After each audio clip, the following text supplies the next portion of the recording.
Express link canal ಯೋಜನೆಯನ್ನ ವಿರೋಧಿಸಿ ತುಮಕೂರು ಜಿಲ್ಲೆಯಾದ್ಯಂತ ಪ್ರತಿಭಟನೆ ವ್ಯಕ್ತವಾಗಿದಂತಹ ಬೆನ್ನಲ್ಲೇ ಇದೀಗ ಪರಮೇಶ್ವರ್ ಡೆಡ್ಲೈನ್ ಅನ್ನು ಕೊಟ್ಟಿರುವಂತಹ ವಿಚಾರಕ್ಕೆ ಸಂಬಂಧಪಟ್ಟಂತೆ ಪ್ರತಿಕ್ರಿಯೆಯನ್ನ ಕೊಟ್ಟಿದ್ದಾರೆ. ಬ್ರೇಕಿಂಗ್ ಇದೆ.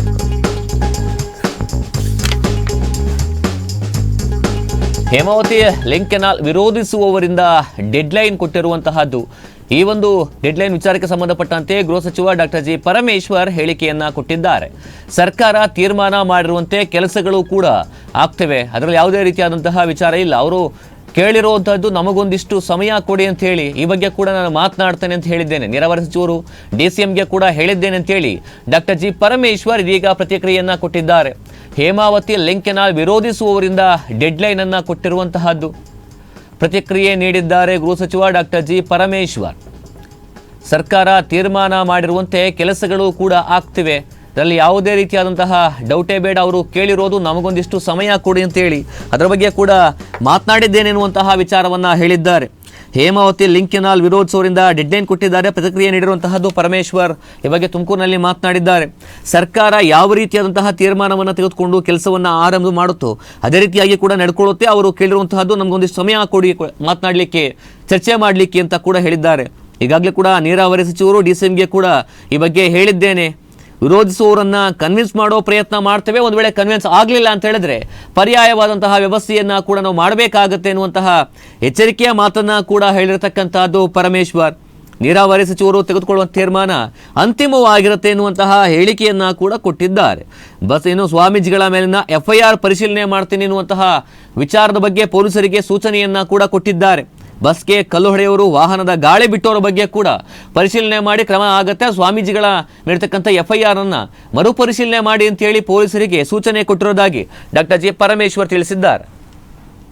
ಪ್ರಯತ್ನ ಮಾಡಿ ಏನು ಸರ್ಕಾರ ತೀರ್ಮಾನ ಮಾಡಿದೆ ಅದ್ರ ಪ್ರಕಾರ ಕೆಲಸಗಳು ನಡೆಯುತ್ತವೆ. ಅವರು ಕೇಳಿರೋದು ನಮಗೊಂದಿಷ್ಟು ಸಮಯ ಕೊಡಿ, ನಮ್ಮ ಜೊತೆ ಮಾತಾಡಿ ಅಂತ. ಅದಕ್ಕೆ ನಾನು ಮಾನ್ಯ ನೀರಾವರಿ ಸಚಿವರಿಗೆ, ನಮ್ಮ DCM ಅವರಿಗೆ ಹೇಳಿದ್ದೇನೆ. ಅವರು ಸಮಯ ಕೊಟ್ಟ ಮೇಲೆ ಅವ್ರ ಜೊತೆ ಕೂತು ಮಾತಾಡೋದಕ್ಕೆ ಪ್ರಯತ್ನ ಮಾಡ್ತೀವಿ, ಕನ್ವಿನ್ಸ್ ಮಾಡೋದಕ್ಕೆ ಪ್ರಯತ್ನ ಮಾಡ್ತೀವಿ. ಕನ್ವಿನ್ಸ್ ಆಗಲಿಲ್ಲ ಅಂದರೆ ಬೇರೆ, ಕನ್ವಿನ್ಸ್ ಆಗಿದರೆ ಅದು ಬೇರೆ. ಅದರಿಂದ ಆ ಅವಕಾಶನೂ ಕೊಡಬೇಕಲ್ಲ ಅವರಿಗೆ. ಈಗ ಸಭೆಗೆ ಏನಾದರೂ ನಿಗದಿಯಾಗಿದೆ ಸರ್ CM ಜೊತೆ? ನೀರಾವರಿ ಸಚಿವರು ಏನು ತೀರ್ಮಾನ ತಗೊಳ್ತಾರೆ ಅಂತಿಮವಾಗಿ ಅದನ್ನು ಸರ್ಕಾರದ ತೀರ್ಮಾನ. ನೀರಾವರಿ ಸಚಿವರು ಕೇಳಿದ್ದೇನೆ, ಅವರಿಗೆ ಸಮಯ ಕೇಳಿದ್ದೇನೆ. ಆಮೇಲೆ ನಮ್ಮ ಜಿಲ್ಲೆಯ ಮುಖಂಡರುಗಳು, ರೈತ ಮುಖಂಡರು, ಅವ್ರ ಜೊತೆ ಏನಾದರೂ ಸಭೆ ಮಾಡಿ ಅವ್ರನ್ನ ಮನವೊಲಿಸೋದಕ್ಕೆ ಪ್ರಯತ್ನ ಮಾಡ್ತೀರಾ ಅಂಥೇಳಿ ಅವರಿಗೆ ನೀರಾವರಿ ಸಚಿವರಿಗೆ ತಿಳಿಸಿದ್ದೇನೆ. ಅವರು ಏನು ಸಮಯ ಕೊಡ್ತಾರೆ ಆದಮೇಲೆ ಅದು ಮುಂದುವರಿಯುತ್ತೆ. ಸರ್, ಈಗ ಸ್ವಾಮೀಜಿಗಳ ಮೇಲೆ ಆಗಿರುವಂಥ ಕೇಸ್ ವಿಚಾರಕ್ಕೆ ವಾಪಸ್ ತಗೊಬೇಕು ಅಂತೇಳಿ ಅಲ್ಲ, ಸ್ವಾಮೀಜಿಗಳು ಯಾರು ಸ್ಪೆಸಿಫಿಕ್ ಆಗಿ ಸ್ವಾಮೀಜಿಗಳು